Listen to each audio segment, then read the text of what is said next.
विद्यालय शिरोळ तहसील कार्यालय आस्थापना विभाग येथे सुरू असलेली उमेदवारी अर्ज आणि सेतू विभाग बंद करण्यात यावा यासाठी बहुजन पॅथर सेनेच्या अध्यक्ष निशाताई बचुटे यांनी मार्गदर्शनाने केले। 4 दिवसांपासून बेमुदत उपोषण सुरू आहे। शासनाच्या ही गव्हर्नन्स धोरणाचा शिरोळ तहसील कार्यालयात बोजावारा उडाला आहे। येथील ऑनलाईन सेवा नागरिकांसाठी सेवा नसून शिक्षा ठरत आहे।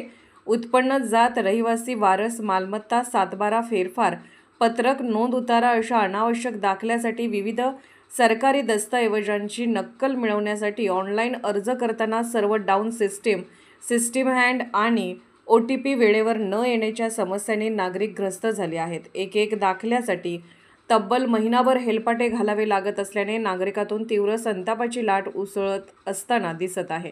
नागरिकांच्या या मागणीतून बहुजन पॅथर सेनेकडून शिरोळ तहसील कार्यालयातील आवाज उठवण्यात आलेला आहे। अवघे 4 दिवस झाले तरी शिरोळ तहसीलदार अनिल कुमार हेळकर यांच्याकडून कोणत्याही प्रकारची सकारात्मक भूमिका मिळत नसल्याने आंदोलकांचा उद्रेक वाढत जात आहे। यावेळी प्रसार माध्यमांशी बोलताना पश्चिम महाराष्ट्र महिला अध्यक्ष सरस्वतीताई चौगले मॅडम म्हणाल्या की जर आमच्या मागण्या तहसीलदारांनी तातडीने मान्य केल्या नाही तर सोमवारपासून तहसील कार्यालय या ठिकाणी आम्ही आमरण उपोषण करण्याचा इशारा या ठिकाणी देत आहे। यावेळी बहुजन पॅथर सेनेचे सांगली जिल्हा महिला अध्यक्ष प्रमोदिनी कांबळे, स्वाती मोरे, संतोषी होनमोरे, सुवर्ण धनवडे, अक्काताई कांबळे, वैभव शेळके, राजू अवघडे आदी पदाधिकारी मोठ्या संख्येने उपस्थित होते।